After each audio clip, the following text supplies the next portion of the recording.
Pour ce qui concerne Manuel Valls, je vous dis, c'est différent parce que le contexte politique a évolué, mais c'est pas lui qui a décidé de cette évolution, elle s'est faite sans lui.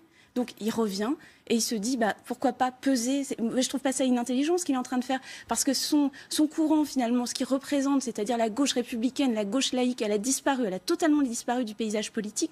Regardez qui défend la laïcité aujourd'hui dans cette campagne. À gauche, personne. C'est pas un des sujets que Emmanuel Macron met en avant, c'est pas un des sujets que Benoît Hamon met en avant.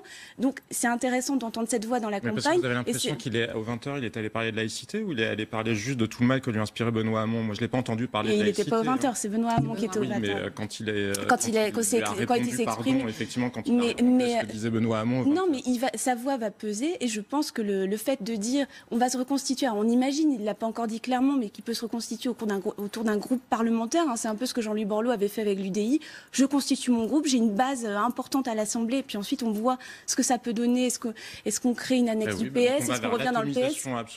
Mais c'était écrit qu'on allait vers une atomisation du PS. C'est logique qu'Emmanuel Valls soit en coalition avec Emmanuel Macron plutôt qu'il cherche à faire quelque chose avec Benoît Hamon. Est-ce qu'il y a pas la logique politique? Elle n'est pas là, elle dépasse pas la logique politique. Elle est de construire des partis, puisque si on s'imagine qu'on peut construire des majorités politiques uniquement sur des gens, même s'ils ont un positionnement politique différent de celui de leurs voisins, aucun candidat seul, et d'ailleurs on le voit bien dans les primaires, n'est capable de créer des majorités sociologiques autour de lui. La politique, c'est assumer le clivage, c'est assumer la priorisation des enjeux. C'est ce qu'il est en train de faire. Il est en train d'assumer son clivage, mais avec Benoît Hamon. Donc la maison des progressistes, alors c'est pompeux, c'est moche, mais peut-être... Il n'est pas en train d'assumer l'avenir du Parti socialiste, ni le renouveau du Parti socialiste.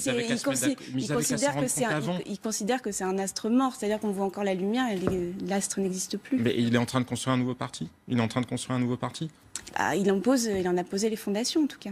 La maison des progressistes. C'est pas très joli. Ça rappelle les tentatives de Maison Bleue d'Alain Juppé pour l'UMP, si ma mémoire est bonne. C'est ça. Donc ils sont en train de poser les premières pierres, visiblement, de cette maison-là.